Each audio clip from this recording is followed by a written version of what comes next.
que vuelva, ¿no? Y ahora no tengo.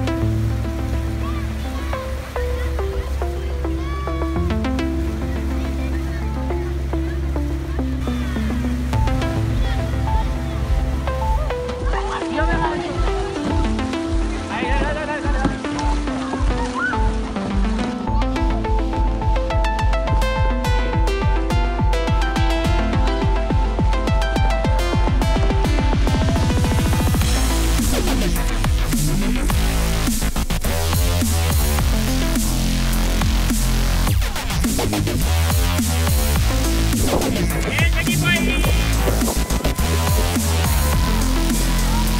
¡Hola, equipo!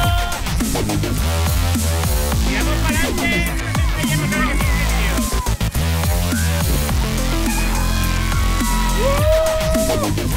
¡Vamos, Rafa!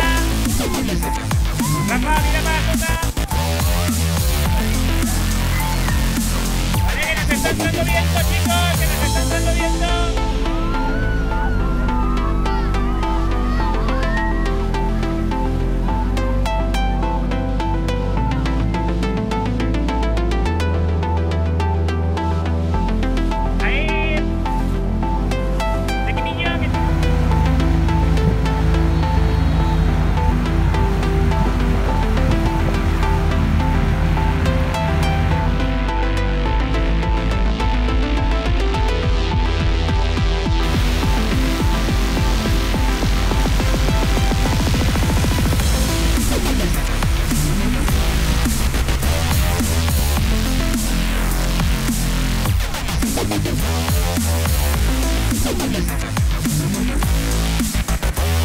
Bueno, se terminó el Valencia Boat Show 2016 para las actividades de la Escuela Municipal de Vela. Han pasado pues casi 800 niños durante los 3 primeros días y entre 250 y 300 personas en el fin de semana.